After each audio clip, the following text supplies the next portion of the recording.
You know, because you might think of kind of prototypical caveman society, that it's like the caveman that looks most like a bodybuilder who's the most dominant caveman, but so to speak.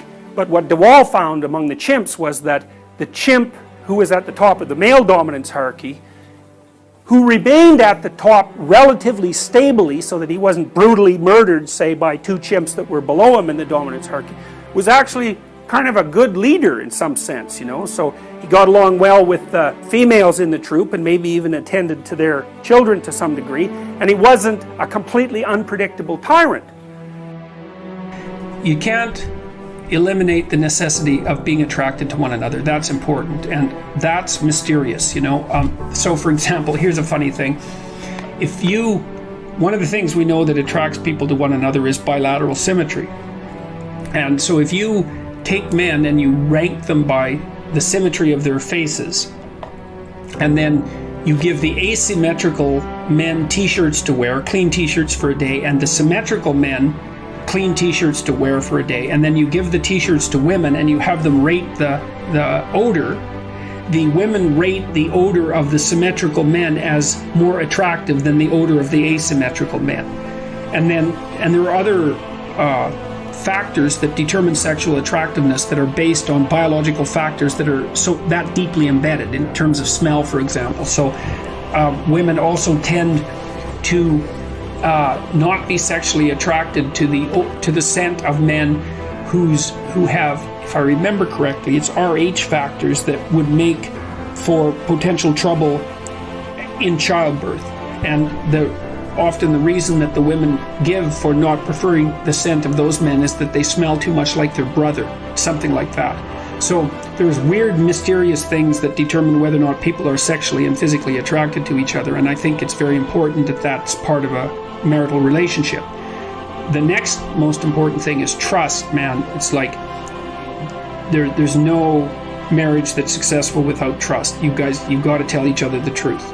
And one of the reasons that Jung believed that marriage and an oath, and Carl Jung, as a bond was necessary, it's really wise. It's like, you know, telling the truth to someone is no simple thing, because there's a bunch of things about all of us that are terrible and weak and reprehensible and shameful and all of those things, and they kind of have to be brought out into the open and dealt with.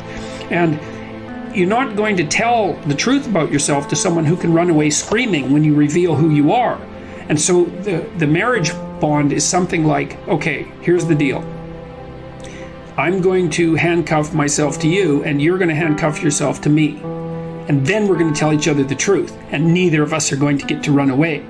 And so once we know the truth, then we're either going to live together in mutual torment, or we're going to try to deal with that truth and straighten ourselves out jointly. And that's going to make us more powerful and more resilient and deeper and wiser as we progress together through life. And I think that's absolutely brilliant, because if you leave the back door open, man, you're going to use it, that's for sure. And the oath is there, and this was Jung's commentary on the spiritualization of the human pair bond by Christian marriage, for example, which emphasized the what would you call it, the subordination of both members of the marital union to a higher order personality that was embodied in the figure of the Logos.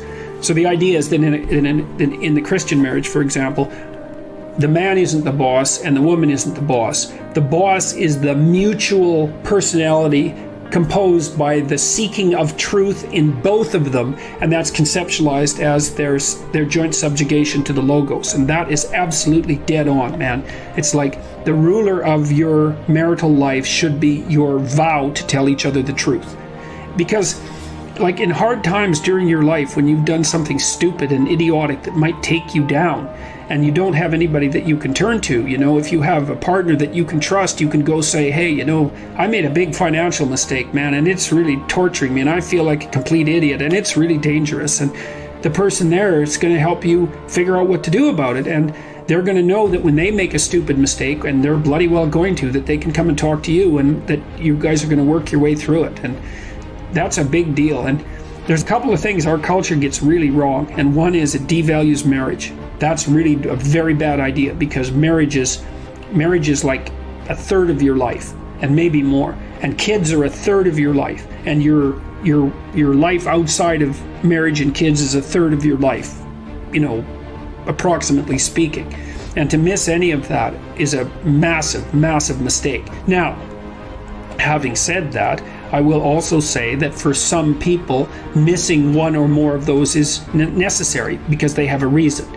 Maybe they're brilliantly creative artists and they need to devote themselves entirely to their career, or they're outstanding in some way, and so they can justify the sacrifice of one part of that triad of being to another part. But generally speaking, it's a very dangerous thing, and it shouldn't be done.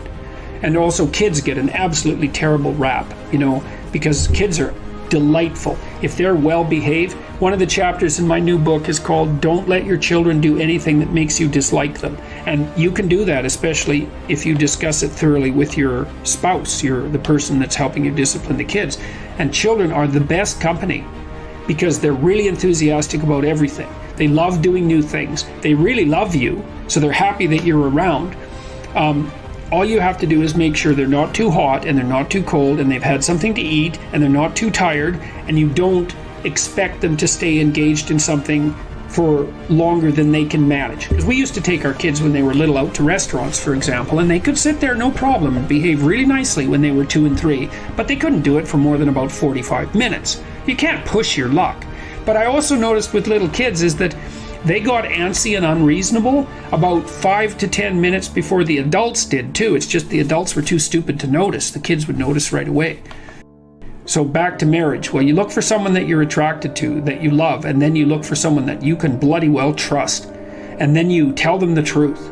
And that way maybe you can get through life and you can have someone to weave the rope of your being with and together to make your joint rope stronger, and you can have some continuity in your narrative, and you can have children, and then you can have grandchildren, and you can have a life, man. And there's nothing, you're so fortunate if you can manage that. And so there's that one. So what's my advice to young men seeking a woman for marriage and family? Yeah, well, and also, marry someone you think would be a good mother and that has enough sense, generally speaking, to know that she wants children. Now, some women don't want children, and fair enough. And some women perhaps shouldn't have children. That's also possible. But the general rule of thumb is, especially once a woman's, in her mid-20s, if she doesn't know that she wants children or won't admit it, unless she has a viciously important reason, then she's not oriented properly psychologically. She doesn't know what's important in life.